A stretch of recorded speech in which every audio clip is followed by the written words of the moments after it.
Hello, internet friends. My name is Bay. Welcome to the Shadowlands Alpha, and a bit of a mixed-mash, hodgepodge take on Torghast. So this is going to be a bit of an interesting video, because I'm going to just sort of hop around. I've got some footage that I'm going to intersplice here in the edit. I'm sure by now you may have seen some footage on other broadcasters' channels and the whole 72 floors thing. The first thing we'll get into is that the quest versions of these floors look to be something that involves your weeklies. These are sort of tied, potentially questified to your covenant, your covenant halls out here in the Shadowlands. And going through these, they're sort of a curated 6-floor experience, whereas the twisting corridors are the actual normal version of Torghast. That being said, this easy, normal, and heroic from the interview today that came out, Paul Cubitt was on Towley's stream confirming a couple of different things about how Torghast works. This is for testing purposes only. The easy, normal, and heroic. This is just basically moving your character to a later floor with no upgrades, no anima powers from the previous levels. But when it comes out, of course, depending on how balancing works, you'll basically start just a twisting corridors run, which I'm going to imagine would be near infinite levels. It would never stop. And there'll be caps on what you can get from them. There is gear dropping, like there's placeholder boss loot. Not sure how good this loot's going to be or whatnot. The interview, again, sounded like it's not going to be like crazy good loot. Torghast is not for loot. It's for the condemned soul essences, which is basically going to be a crafting component that we don't know what it's going to be for exactly yet, but think of maybe like icy cores, things of that nature, a lot of Sargeras, that kind of thing, to be used in conjunction with crafting endgame things alongside the legendary components that'll be used for obviously making our items we craft from our professions, then legendary within inside of Torghast, and then using those to imbue them with anima powers. I'll be making a couple of different videos of this, of course. I'm going to be showing footage of my Havoc Demon Hunter here, because it's LOL easy. We're also boosted right now to max level 60. We are idle level 170, so our stats aren't as garbage as the original template characters, but obviously no weapon enchants. Still the same trinkets, and you have only the Kyrian Covenant abilities available. The Covenant abilities, they have synergies therein with the tower itself. And I've used my steward a bunch of times on this character, and it bugs out, and the things that can help you don't turn on in Torghast all that much. He still gives you the Violent Serenity, which is your consumable heal, which can get anima powers within Torghast. So every Covenant's abilities will also sync up with Torghast in some way. And of course the sigil here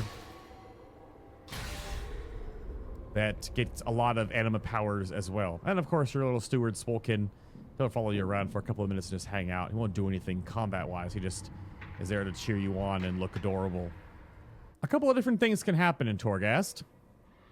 Before we get started, just to show you some of the ridiculous nonsense we have, how about the story of the rats? Dusky Tumor Beast. Oh, these are minor maw rats. Oh, they're still gonna breed? Oh, that's huge. Oh no. You know what's gonna happen here, chat. You know what's happening here. Look at that model. Just the reskinned, like, cat or dog, but... Oh, this is happening. Also, I'm dead? No, I'm not. That caster is messing me up, man. Oh, yeah. Oh, yeah. Can we get some rats in chat, please? Oh, my God. Holy shit. Or, of course, because it's obviously Alpha that the Kyrian prisoner was carrying. Sword off my... Give me your weapon?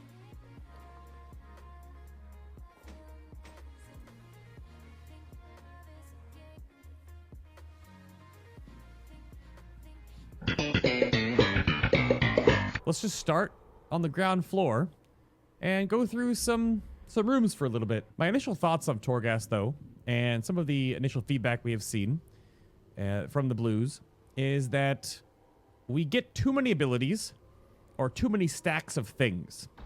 So the anima powers we get, especially early on, so basically stonks, if you get Phantasma Lures, so Phantasma Lure is one of the other currencies they are in. So we have the sort of Blood of Sargeras thing, we have the loot, we have the legendary components, we have Phantasma, which gets tracked up here. Phantasma is only used inside Torghast. It's basically just a currency used for the vendor, essentially the shopkeep, inside Torghast. And that functions like if you ever played Rogue Legacy or Binding of Isaac or Nuclear Throne or Gungeon or any other slew of roguelike games or roguelite games, depending on how many mechanics are shared from that genre. This is just the amount of currency you have inside.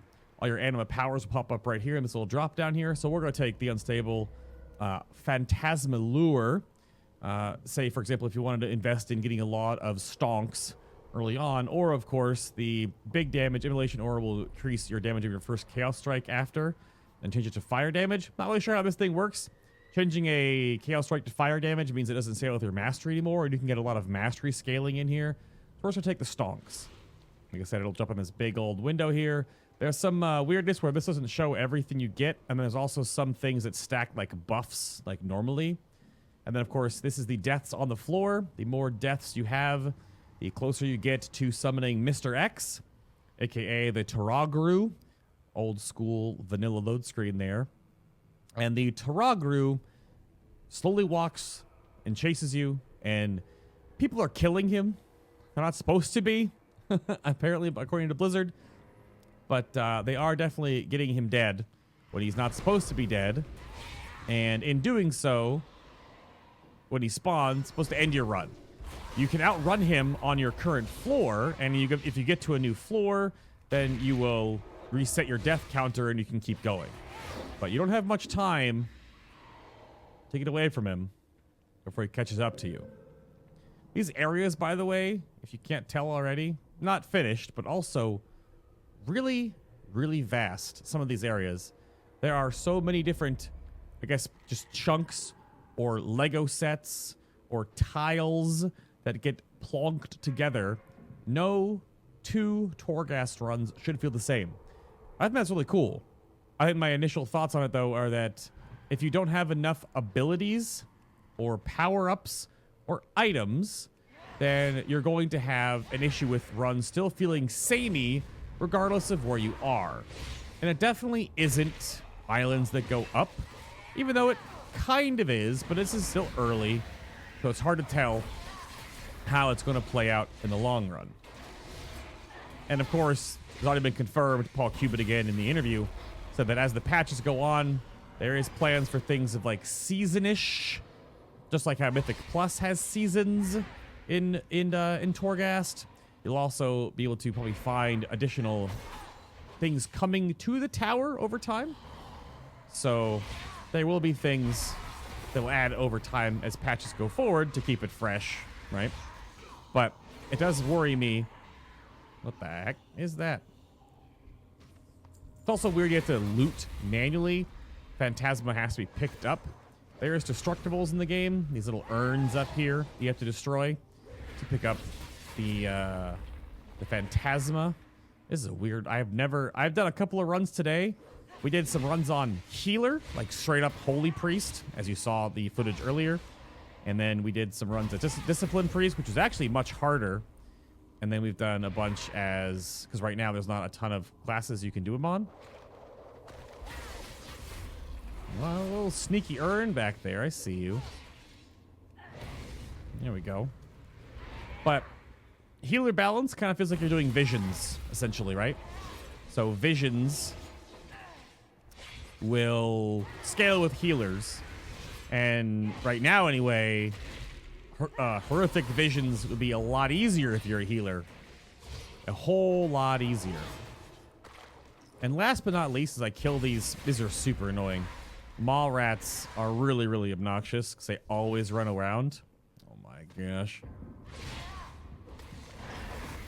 Get over here. You see these jars, anima cells, you can tell when they are there. So 300 Phantasma, that's because we have the bonus. I don't know actually if it, no it doesn't. I'll bring up my chat log right now.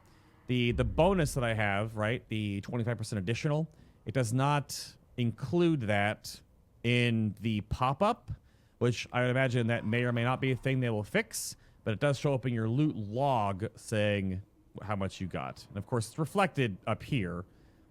The other thing before I just do some footage here and jump to a little bit later in a run, so you get to see a little more of when builds come together, is the main currency you'll be getting in here is called Freed Souls. They can be getting from a manner of options. Within each run, they will be in chests, potentially. They will be given from quests from NPCs inside Torghast. It's pretty limited right now. I've only found a couple. But these are sort of our AP grind. The AP grind where you can get a cap. There's going to be a legendary component right here. Yep. On the first floor. So it might be pretty easy to get our legendary components without having to do a ton of Torghast if you don't like it. But the freed souls will have essentially a cap. That's what Ian said. There'll be a cap on them weekly that you can get to. And then you don't have to do any more Torghast for the week. And it depends. There might be ways to gain a whole bunch more quicker. But we don't know about that all yet. Now, those are all the currencies inside of Torghast, right? Your anima, your inside currency, your deaths. There's no timer. There's currently no time limit inside Torghast. You take your own pace. There is some feedback they were saying, again, it's from the Paul Cuban interview, about later on pulls, because there's no timer. They're going to monitor and see if players just wait for their cooldowns to come back up before they make big pulls again or do bosses when things get tougher. They don't want you just waiting around for cooldowns, but I don't know if players would really wait around for cooldowns. That would definitely accentuate how long of a run that you would be doing. Oh no, it's all mall rats. So let me just do one of these. Do one of these in here.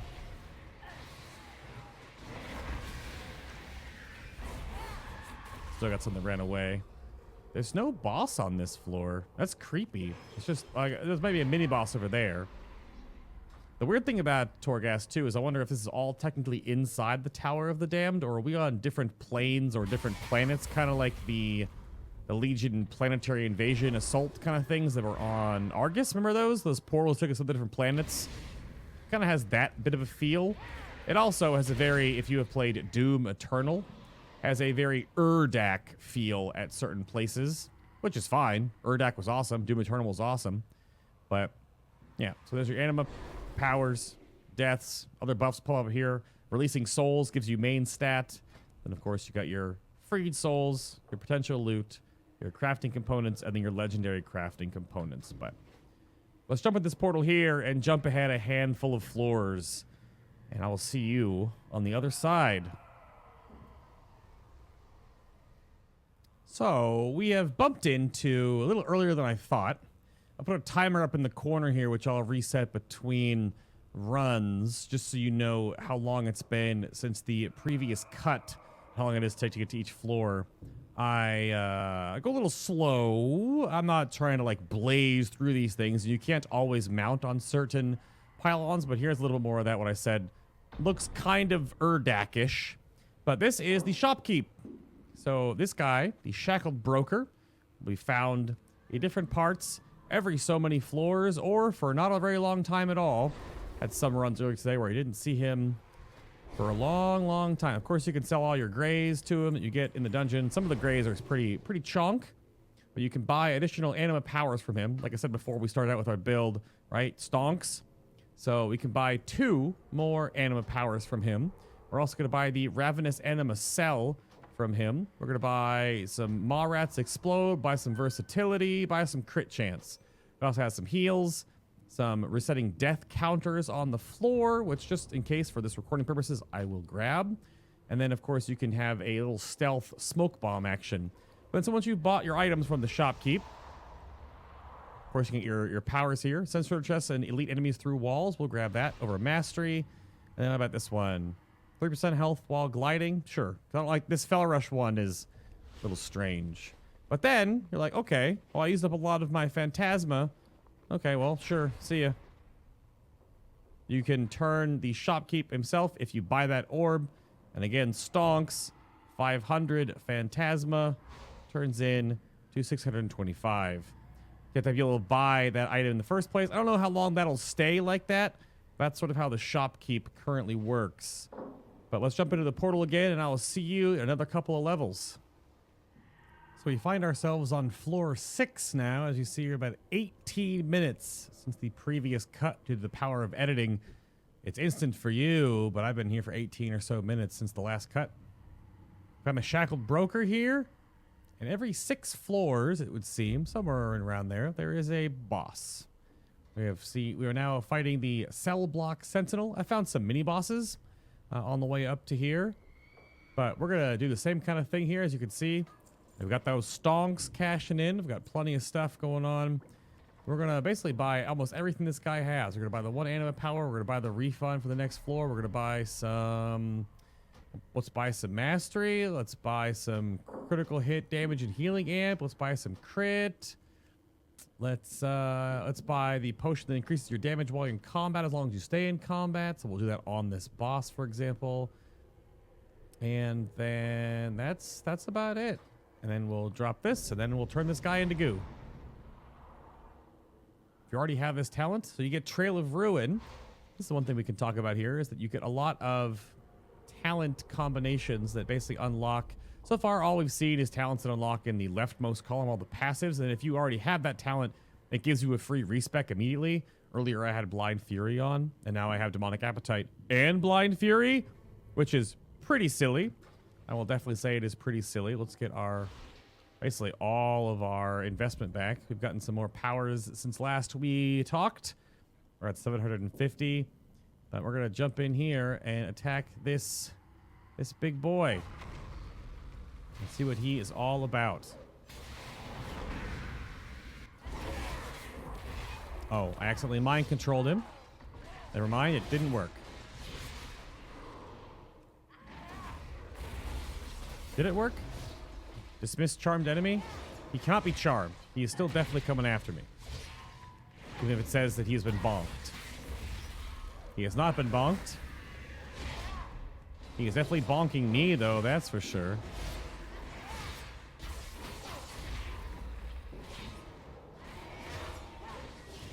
Jump out of there. Jump back in. Our potion still be going. Think so? Doesn't look like it is. Maybe because we're not in combat? Oh, there it is, yeah. We'll get there with this guy. Chop him up, a little essence break, big XP. And again, got the boss loot. Got some more crafties. One more thing we found on the way here is due to a quest. We got some Venthyrs coin purse. This is a reward from doing a quest, finding a NPC. So this contains gold and gems from the Shadowlands. Obviously, it's placeholder because this is gem chips and sangrenite, which is obviously not a thing. But you can also find crafting materials as you go through. 6th floor. Get some more of that legendary crafting component. And then up here. Oh boy. Slayer's Ultimatum. If you already have this talent, you may unlock another one that gives you demonic passively. Or you can get 5 uses of Blade Dance. Or every 5 uses of Blade Dance, you'll hit for 50% of your maximum health and refill your Fury. Or your next 3 uses of Throw Glaive will always reduce enemy health to at least 50%. Your next 3 uses. So you can save up 3 uses of Throw Glaive to chunk things by half their health, no matter where you are in the entire dungeon. I think we'll just take Demonic, and we'll grab Momentum to illustrate how you can grab the new talent right there.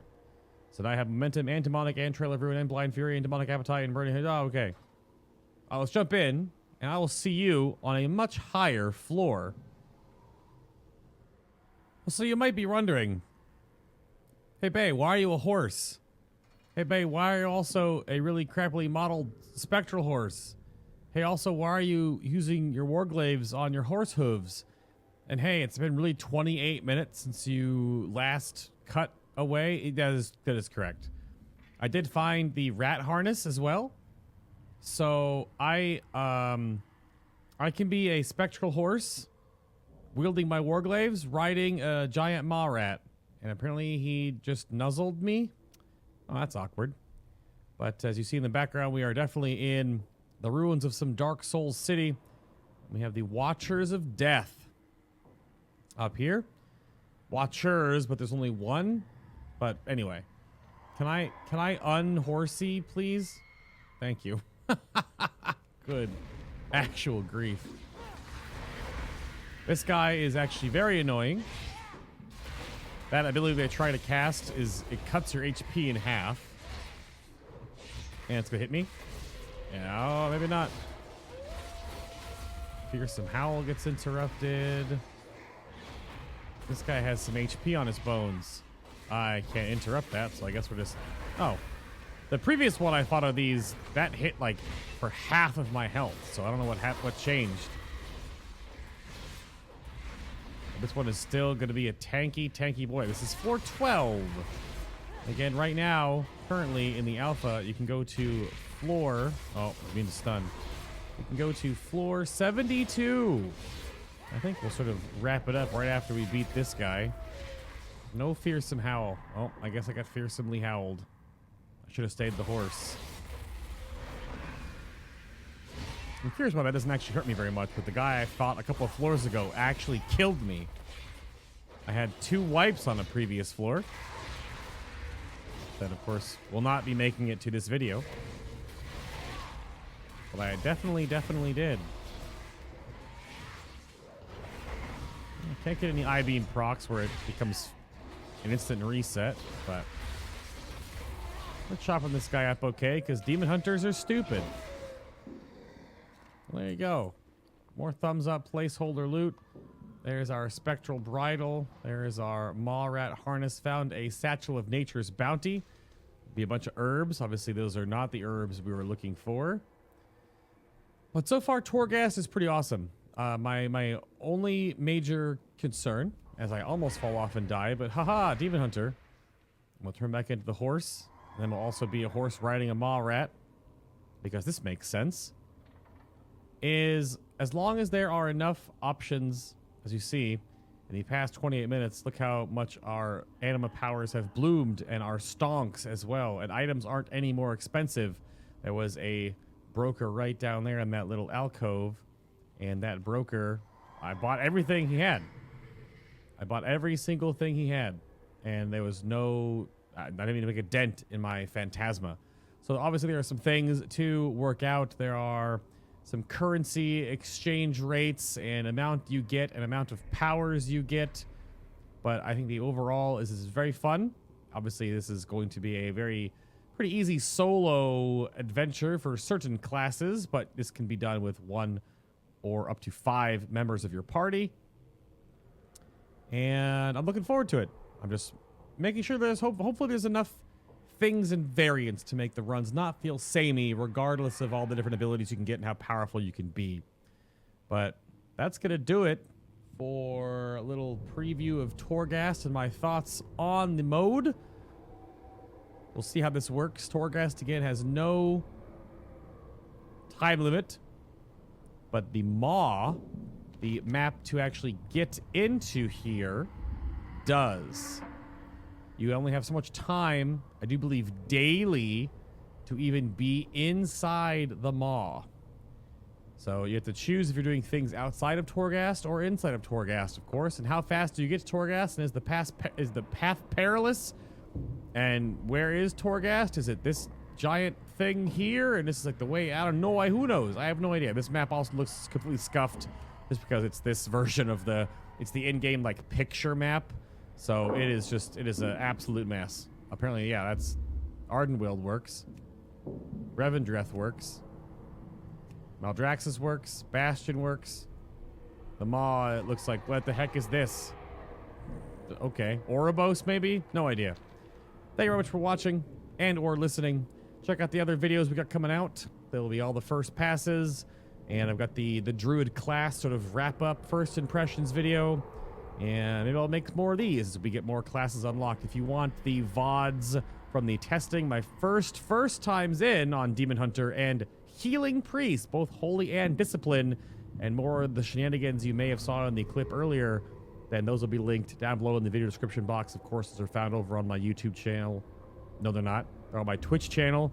Good stuff. Recording too much. I'm gonna get out of here. Y'all are lovely. Thank you for being here. Okay, I'll talk to you later. Okay, bye. Where's the button? There's the button.